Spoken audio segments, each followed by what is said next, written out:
Cool. So, yeah, my teammates did it, so I'll do it as well. A series of shout outs. I hope that's fine. Number one, shout out to my girlfriend Belle, who's been very supportive. She's studying law in the other room. Number two, shout out to my debate society, Forum, the University of Asia and the Pacific Debate Society. We're from the Philippines. We really love debating in the Indian circuit and in the international circuit. It's been a pleasure. Such awesome people, great motions, both as a debater and as a judge. It's been a beautiful experience. And then lastly, shout out to my partners, Jaron and Ensaya. Wouldn't be here without you guys. You guys are awesome. Let's have a beautiful round. Yeah, with that said, let me just get my timer. Starting my speech in 5, 4, 3, 2, 1.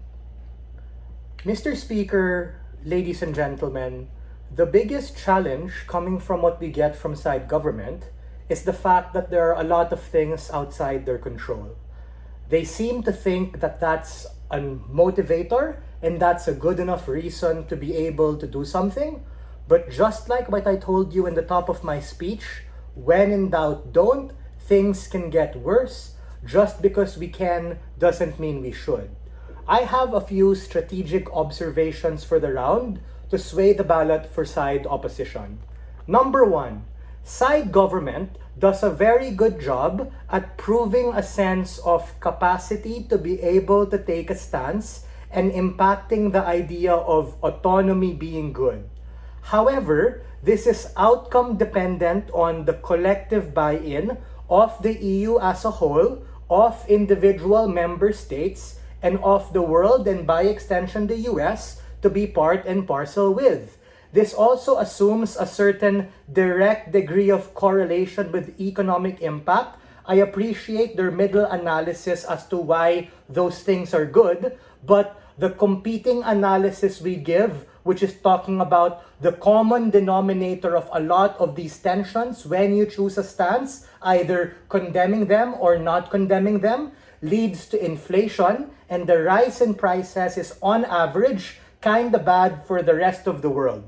We have to understand and note that in terms of burden fulfillment, it's a value judgment motion and not a this house as the EU. I want to be super clear with that because I don't mean to be like a dick and debate technically, but in terms of the manual, it's just completely fair for us to be able to say they shouldn't do it and it's bad for these reasons. And like as a whole, for the collective and individual, the West, and more importantly, the entirety of the world, strategic ambiguity is the way to go. I'm not entirely sure why side government is able to weigh that sense of capacity and urgency as an overriding metric to deal with our competing analysis. Number two, let's take a look at consistency of stance and exclusivity of value. As Jaron pointed out in the DLO speech, they can't really have their cake and eat it too. Because they give us like two kinds of frames. One is like, yeah, they're weak, they're vulnerable, we gotta bolster them. And on the other side, yeah, they're motivated, they're eager, they can do all of these things and they're strong. That is a tension in their case, and first, they have to be able to resolve that, but by this point, it might be too late. But number two, this goes to show, more importantly, the operational complexity in all of these things. This proves what we're talking about, that the EU is not a monolith in terms of the stance, nor are the individual countries completely aligned with those particular regards, successfully allowing opposition to cast a shadow of doubt and bolstering strategic ambiguity. The last is quite important.